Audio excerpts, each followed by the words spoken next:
রান্নাঘরের প্রিয় বন্ধুরা, তোমাদের সাথে আজ এমনই একটা জিনিস শেয়ার করছি। এখানে কিছু টিপস এবং ট্রিক্স আছে, তো পুরো ভিডিওটা তোমরা দেখে নিও। সবাইকে শুভেচ্ছা জানিয়ে, দেখতে পাচ্ছ কড়াইতে আমি 1 গ্লাস জল দিয়ে দিয়েছি। এখানে আমি পরিমাণ মতো নুন দিয়ে দিলাম। এবারে যে জিনিসটা খুবই দরকার সেটা দিচ্ছি, দেখতে থাকো বন্ধুরা।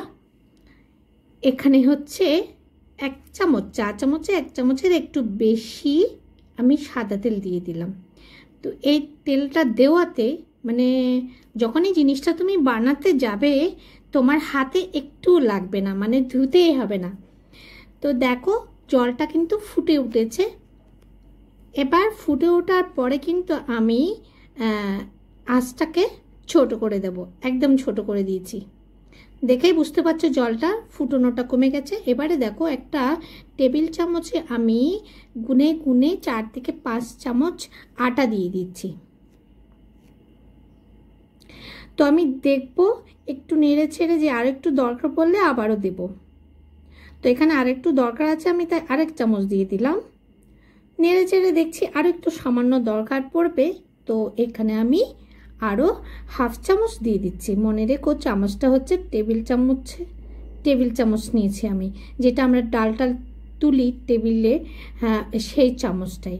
তো এই 6.5 চামচ দিয়েছি এখানে আমি 1 গ্লাসের মধ্যে।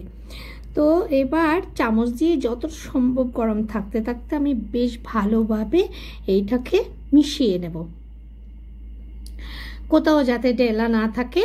ঠিক ওইভাবে যতক্ষণ পারবো যতক্ষণ হালকা ঠান্ডা হাওয়া অবধি আমি এভাবে চামচ দিয়ে এভাবে নেড়ে ছেড়ে মিক্স করতে থাকবো। এবার অনেকটা ঠান্ডা হয়ে গেছে, কুসুম কুসুম গরম যখন আছে, এবার আমি একটা বড় থালার মধ্যে নিয়ে নেব, যাতে মানে আমার মাখতে সুবিধা হয়। কড়াতে একটু অসুবিধা, থালায় মাখতে বেশ সুবিধা, তো সেই জন্য আমি থালায় ঢেলে নিয়েছি। তো বন্ধুরা, এই প্রতিটা স্টেপ যদি তোমরা খেয়াল করে থাকো বা ভালোভাবে দেখে থাকো তোমাদের সুবিধে হবে খুবই। আমরা মহিলারা নিজেদের খেয়াল রাখার জন্য মাথায় রাখি না, নিজেদের খেয়াল রাখার জন্য সবসময় কাজ করতেই থাকি। দেখতে পাচ্ছ আমার হাতের মধ্যে কিন্তু একটুও লাগেনি। তো কি বলতে যাচ্ছিলাম, এভাবে আমি এখানে মাখা হয়ে গেছে, ডালা করে নেব। এটা কিন্তু রেখে দিও না, সেদ্ধ করার সাথে সাথে চেষ্টা করো মেখে রেখে দেওয়ার জন্য। যেহেতু এটা সেদ্ধ করা, তাই একটু হাওয়া লাগলেই শক্ত হয়ে যায়। যাই হোক, তো আমরা নিজেদের খেয়াল নিজেদেরই রাখতে হবে, কারণ বাড়ির ছেলেরা বলো মেয়েরা বলো সবাই কলেজে যাচ্ছে, পড়তে যাচ্ছে, আর বাড়ির কর্তামশাইরা তো বেরিয়ে যাচ্ছে সারাদিনের জন্য। তো আমরা সারাদিন টুকটাক এটা সেটা করতেই থাকি। তো নিজেদের একটু কাজটা কমিয়ে নেওয়ার জন্য আজকে তোমাদের সাথে এই ট্রিক্সটা দেখিয়েছি।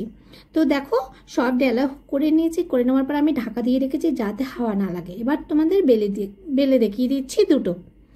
তো যারা কম আটা দিয়ে বেলতে পারো তাদের জন্য তো ভালো, যারা বেশি আটা দিয়ে বেলার চেষ্টা করো বা বেলো তাদের জন্য কিন্তু একটা ট্রিক্স রয়েছে, দেখে নেবে, পরে আসবে। তো এই জন্যই বললাম ভিডিওটা কিন্তু একটু স্কিপ করো না, তাহলে বুঝতে পারবে না। পুরো ভিডিওটা কিন্তু দেখতে থাকো। এবার দেখো আমি বেলে নিচ্ছি খুব কম আটার মধ্যে, মানে আটার মধ্যে ডুবিয়ে ডেলাটাকে মানে লেচিটাকে আর কি, যাই হোক দিয়েছি। এটা অল্প আটা দিয়ে কিন্তু খুব সাবধানে বেলতে হবে। আর যখন আমাদের তাড়াহুড়ো থাকে আমরা বেশি আটা দিয়ে বেলে ফেলি, এটা কিন্তু বেশি আটা দিয়ে বেললে কিন্তু খুব সুন্দর হয়, কিন্তু খুব গোলও হয়ে যায়। যাই হোক, যেভাবে সুবিধা সেভাবে করবে। তাড়া থাকলে কিন্তু তখন আমরা কি করি, বেশি আটা দিয়ে বেললে তাড়াতাড়িও হয়ে যাবে আর জিনিসটা সুন্দর হবে। তো বেশি আটা দিয়ে বেলার পরে কি করতে হবে সেই ট্রিক্সটা কিন্তু পরে দেওয়া রয়েছে। এবার দেখো আমি এখানে গোল গোল করে কিছু প্লাস্টিক কেটে নিচ্ছি। এগুলো হচ্ছে আমরা কাপড় কিনতে যাই, কাপড়ের উপরে কাপড়টা যে প্লাস্টিকের ভেতরে থাকে সেই প্লাস্টিকটা আমি গোল গোল করে কেটে নিয়েছি। কেটে পরিষ্কার করে কাপড় দিয়ে ধুয়ে মুছে শুকিয়ে নিয়েছি। এবার দেখো এইগুলো আমি ফ্রিজে সংগ্রহ করব। তো এটা কিন্তু বড়দের বা বাচ্চাদের কাউকে বলো না বন্ধুরা, বললে কিন্তু ওরা মন খারাপ করবে। তো এই জিনিসটা কিন্তু খারাপ না, আমি বরাবরই করে দেখেছি। তোমরা সবাই জানো আমি রুটি বেলতে পছন্দ করি না, রুটি বানাতে পছন্দ করি না, কিন্তু খেতে পছন্দ করি।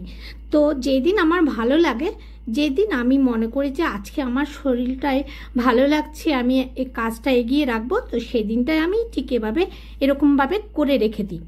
তো এটা কিন্তু কোনো ডিফারেন্স থাকে না। তোমরা জাস্ট এটা বার করবে, মানে সকালবেলা যদি মনে হয় যে রুটি দিতে হবে অফিসে বা স্কুলে, তখন জাস্ট তোমরা ঘুম থেকে উঠেই রুটির প্লেটটা বার করে রাখবে ফ্রিজ থেকে নর্মাল টেম্পারেচারে আসার জন্য। তখন দেখবে এটা একদম আমরা প্রতিদিন যেভাবে সঙ্গে সঙ্গে রুটি বানাই ঠিক তেমনটি টেস্ট আর তেমনই সুন্দর কিন্তু হবে। তো আজকে এই জন্যই আমাদের মহিলাদের জন্য চিন্তা করে কিন্তু আজকে তোমাদের জন্য এই টিপসটা শেয়ার করেছি। দেখো আমি প্রত্যেকটা রুটি একটা একটা প্লাস্টিক দিয়ে তার উপর রেখেছি, আর এটা হচ্ছে প্লাস্টিকও লাগবে না, খুব সুন্দরও থাকবে। যাই হোক, এই বাটিতে রেখেছিলাম, এই বাটিটা একটু ভাঁজ হয়ে গেছে, তাই আমি এখানে একটা গোল থালার মধ্যে রাখছি। তো তোমাদের যদি বড় একটা বক্স বা গোল কোনো বক্স থেকে থাকে রুটির সাইজের, তো তোমরা সেই বক্সে রেখে দিতে পারো এইভাবে করে। এটা কিন্তু এক সপ্তাহের মতো কিন্তু ভালো থাকবে। তো চলো বন্ধুরা, দিয়ে দিলাম না একটা টিপস সারা সপ্তাহের জন্য। তোমরা যারা খুব ব্যস্ত মানুষ, খুব ব্যস্ত মহিলা, অফিস যেতে হচ্ছে বা বাচ্চাদের নিয়ে ছুটতে হচ্ছে, বিভিন্ন কাজের জন্য সময় পাচ্ছ না, তাদের জন্য কিন্তু আজকে আমাদের এই ট্রিক্সটা। তো যদি ভালো লাগে তো অবশ্যই শেয়ার করো। আরেকটা হচ্ছে যেটা বলেছিলাম, বেশি আটা দিয়ে যারা রুটি বেলার পরে ঠিক এরকম একটা কাপড় দিয়ে যদি আলগা আটাটা যদি সরিয়ে নিতে পারো, এটা কিন্তু আমাদের অ্যাসিড হয় না রুটি দিয়ে।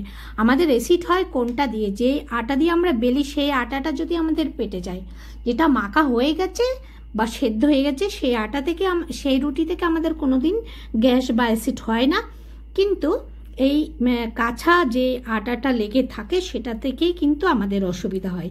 তো তার জন্য কিন্তু আমরা একটা কাপড় দিয়ে আটাগুলোকে এভাবে ঝরিয়ে নিতে পারবো, মানে ছাড়িয়ে নিতে পারবো। এবার চলো 2-3টে একটু তোমাদের বানিয়ে দেখিয়ে দিচ্ছি রুটিগুলো। এগুলো কিন্তু তুমি আজকে বানিয়ে কালকেও খেতে পারবে, যেহেতু এটা সেদ্ধ করা, এটা ভীষণ নরম থাকে। আর আমাদের বাড়িতে তো সবাই খুব পছন্দ করে এই রুটিটা সেদ্ধ করা। মাকেও দেখতাম ছোটোবেলায় ঠিক এভাবেই বানাতো, যেহেতু বাবা অনেক আগে থেকে ডায়াবেটিস রোগী, তো তাই জন্য মা বানাতো।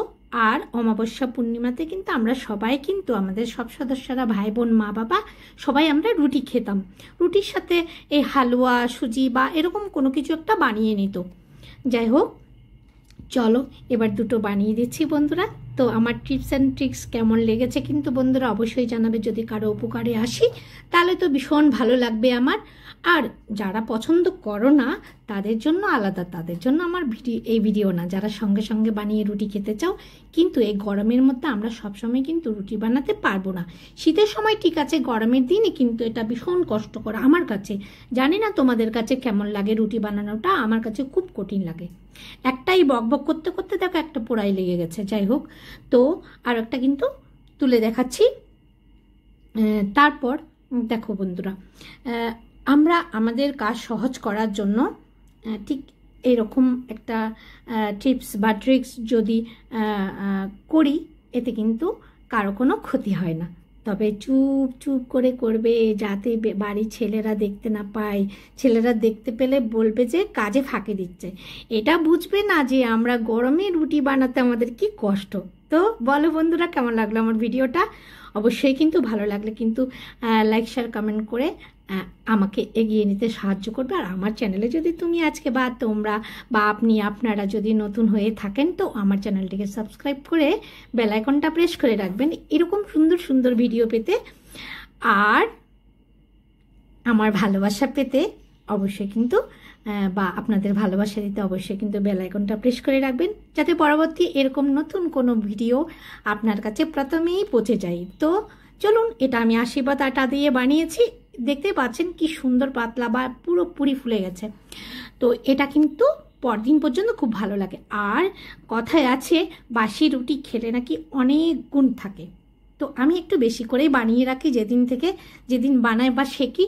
তো চলুন বন্ধুরা, কেমন লাগলো আমার ভিডিওটা কিন্তু অবশ্যই জানাবেন। আর খুব সুন্দর একটা লাভলি কমেন্ট করে আমাকে খুশি করবেন, কারণ আমি না কিছুক্ষণ পরপর গিয়েই কে কী কমেন্ট করেছে পড়তে থাকি আর হাসি। ভীষণ ভালো লাগে কমেন্টগুলো পড়তে আপনাদের। তো আমার ভিডিওটা পুরোপুরি দেখার জন্য কিন্তু অসংখ্য ধন্যবাদ। আমার প্রাণ ভরা ভালোবাসা এবং নতুন আরও একটা ভিডিও নিয়ে আসার আশায় আজকের ভিডিওটা আমি এখানেই শেষ করছি। তো বন্ধুরা ভালো থাকুন, সুস্থ থাকুন, আর আমার সঙ্গে থাকুন, আমার ভিডিওগুলোর সঙ্গে থাকুন। বাই বাই বন্ধুরা।